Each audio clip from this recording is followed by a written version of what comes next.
आज हम बेलन के वक्र पृष्ठ, कुल पृष्ठ और आयतन से संबंधित जानकारी हासिल करेंगे।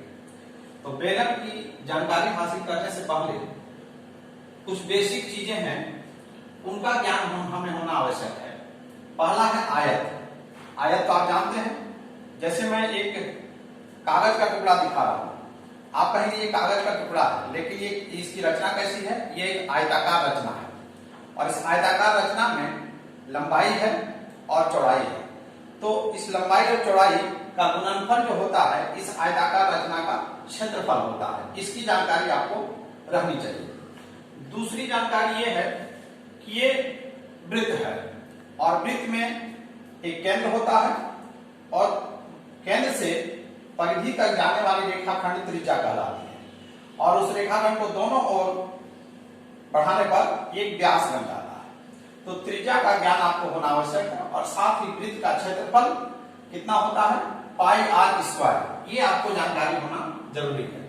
और वृत्त की जो परिधि है वो परिधि कितनी होती है? 2 पाई आर।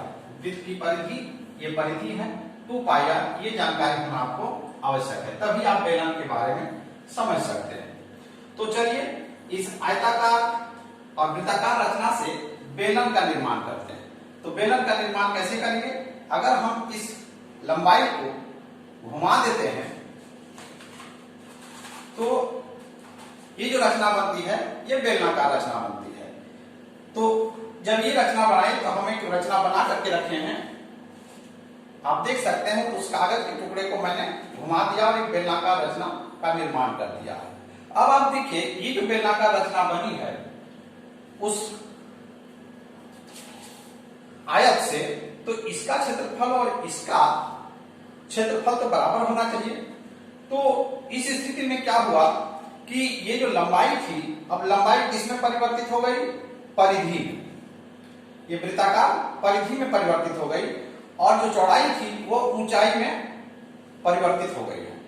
तो अब जब इस बेलनाकार रचना का ये जो पृष्ठ है उसको कहते हैं वक्र पृष्ठ, यानी कर्व सरफेस अंग्रेजी में कहते हैं। तो वक्र पृष्ठ कितना होगा? ये जो पृष्ठ है वक्र पृष्ठ,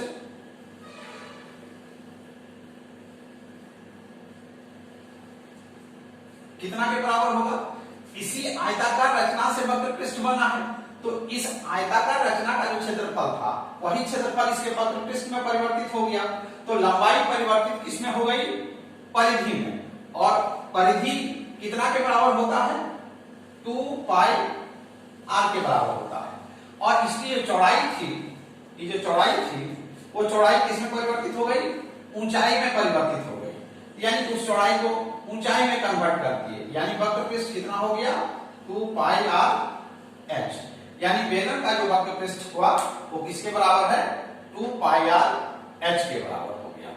ठीक है। अब हम इस बेलनाकार रचना में यदि हम इसको ढक देते हैं तो कैसे ढकेंगे? एक वृत्त से ढकेंगे, वृत्ताकार रचना से। वो मैंने बनाया हुआ है, आप देख सकते हैं, मैंने इसको ढक दिया है। अब ये बेलनाकार बर्तन का रूप ले लेती है। तो इस बर्तन का पृष्ठ क्षेत्रफल अब कितना होगा? जब एक बर्तन में एक तरफ हम वृत्ताकार रचना लगा दिए हैं, इस वृत्ताकार रचना लगाने के बाद इसका पृष्ठ क्षेत्रफल कितना हो जाएगा? ये जो वक्र पृष्ठ है साथ ही इस वृत्त का क्षेत्रफल हो जाएगा। यानी बेलनाकार बर्तन का कुल पृष्ठ अगर हम निकालेंगे जिसमें एक तरफ वृत्त लगा हुआ हो, एक तरफ, तो उसका कुल पृष्ठ कितना होगा? तो उस वक्र पृष्ठ में हम एक वृत्त का क्षेत्रफल जोड़ देंगे तो उसका कुल पृष्ठ हो जाएगा। यानी बेलनाकार बर्तन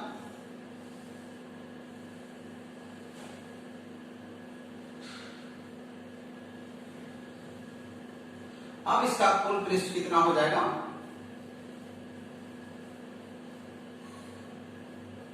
बराबर पाई आर स्क्वायर जोड़ 2 पाई आर एच।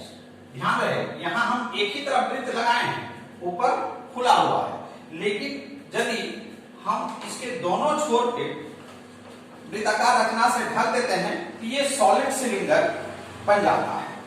तो एक सिलेंडर में बनाया हुआ है, देखिए इधर भी वृत्त लगा हुआ है और इधर भी वृत्त लगा हुआ है, यानी अब ये सॉलिड सिलेंडर का रूप ले लिया, सॉलिड बेलन का रूप ले लिया। अब इसका कुल पृष्ठ कितना होगा, यानी अब इसके कुल पृष्ठ में एक वृत्त इधर भी है और एक वृत्त इधर भी, यानी दो वृत्त आ गए, यानी दोनों वृत्त का क्षेत्रफल हमको इसमें जोड़ना पड़ेगा। यानी जब बेलनाकार ठोस हो जाएगा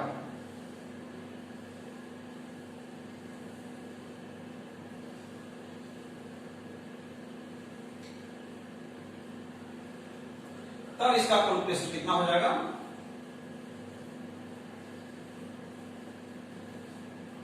बराबर 2 pi R square plus 2 pi R H, यानी दोनों वृत्त का क्षेत्रफल और साथ ही इसका वक्र पृष्ठ दोनों को जोड़ देंगे और इसमें अगर 2 पाई आर कॉमन ले लेंगे क्या बचेगा आर प्लस एच। यानी इस तरह से बेलन का पृष्ठ क्षेत्रफल में हम क्या क्या सूत्र देखे, तीन सूत्र देखे। एक इसका वक्र पृष्ठ देखे किसके बराबर है 2 पाई आर एच के बराबर। दूसरा हमने देखा कि बेलनाकार बर्तन है जिसमें ऊपर खुला हुआ है और एक तरफ बंद है, इसका कुल पृष्ठ कितना हो जाएगा, ये इसका वक्र पृष्ठ और साथ में इस वृत्त का क्षेत्रफल पाई आर स्क्वायर, ठीक है, प्लस 2 पाई आर। और अगर ये दोनों तरफ वृत्ताकार रचना से ढक दी जाती है तो इसका कुल पृष्ठ कितना हो जाएगा, दोनों वृत्त का क्षेत्रफल 2 pi R square plus 2 pi R H, और इस तरह से हम इसका पृष्ठ क्षेत्रफल ज्ञात कर सकते हैं, ठीक है। अब हम इसका आयतन ज्ञात करेंगे। तो आयतन यानी इसकी जो कैपेसिटी है, धारिता है, वो कितनी है इसकी, तो कैसे प्राप्त करेंगे, तो देख रहे हैं इसका आधार क्या है, वृत्ताकार, इसका आधार वृत्ताकार है और साथ में ये वृत्ताकार इसकी ऊंचाई, ये इसकी ऊंचाई है, ऊंचाई है, तो यानी आयतन क्या हो जाएगा, इस आधार का क्षेत्रफल गुना इसकी ऊंचाई। तो आधार इसकी कितनी है, यानी यदि हम आयतन निकालेंगे तो आधार का क्षेत्रफल इसका कितना है, वृत्त का क्षेत्रफल यानी पाई आर स्क्वायर और साथ में ये इसकी ऊंचाई है, तो ऊंचाई कितनी है h, यानी आयतन कितना हो गया पाई आर स्क्वायर, अंग्रेजी में इसको वॉल्यूम कहते हैं, ठीक है। तो आज हमने क्या क्या सीखा, रेक्टेंगल और वृत्त से हम किस प्रकार बेलन का निर्माण करेंगे, उसका वक्र पृष्ठ कितना होगा, फिर उसका बेलनाकार बर्तन जिसमें एक तरफ खुला हुआ है उसका कुल पृष्ठ कितना होगा, साथ ही यदि दोनों तरफ वो ढका हुआ है तो उसका कुल पृष्ठ कितना होगा, और साथ ही बेलन का आयतन।